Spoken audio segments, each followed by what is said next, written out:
So imagine you have this idea, dream, or vision, you plant the seeds, you go inwards, you really reflect. And then when times come, you get into action, you create, you manifest. When creation and manifestation happen, there is a shift in space and time. Something new can happen. And maybe as you sit with the creation, you access that new perspective.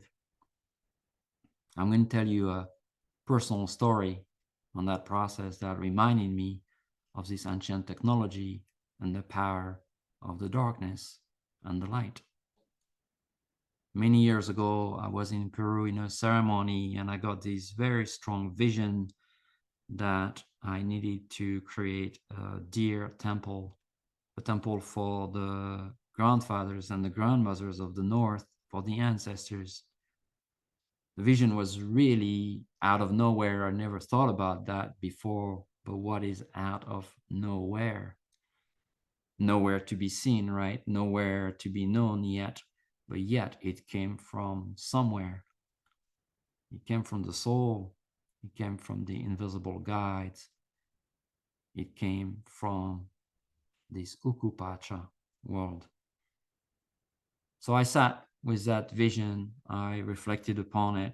I could see very clearly the manifestation of it, what it would look like, but I refrained from acting immediately upon it, giving it time and space for the mother to birth the idea. Pachamama means the mother of space and time, not Mother Earth, mother of space and time. She's the creator of a space and a time, and she moves at her own pace, very often much slower than the world. So we need to slow down to access this place. We need to reflect. And that's what I did. A year after that, I was praying and I was guided into a very ancient tree. I think I mentioned it in one of my writings, one of my blog posts, a very old oak tree, extremely large, probably the largest tree on my land. The tree had a cave under. I put prayer in the cave and just thanking the tree for being here on the land, for the blessings, for its power and its wisdom. I didn't think more than that. Didn't ask anything to the tree. I just gave my offering and my thanks. A few months later, as I returned to the tree, I asked for a sign, for guidance, put my prayer down, and as I was living and walked through the trees and the forest and the land, here it was, this grandmother maple tree with a massive face on the tree, two eyes, one nose, a big mouth, and this old skin of the grandmother.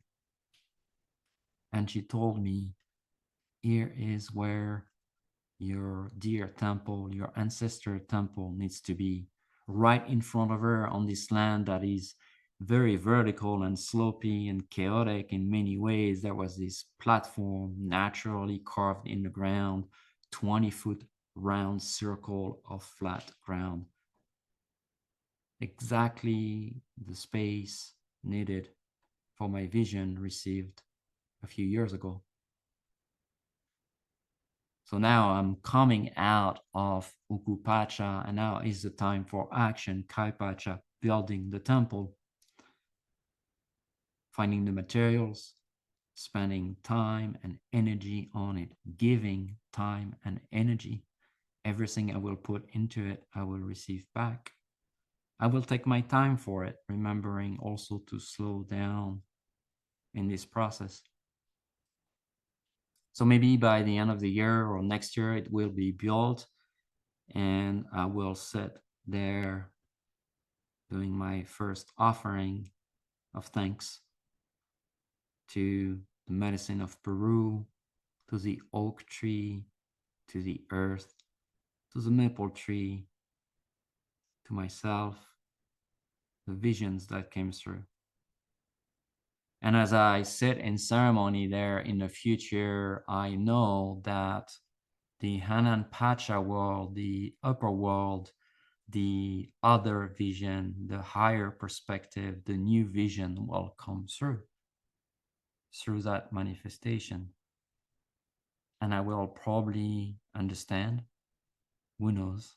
It might take me many years to get there. Why I received that vision.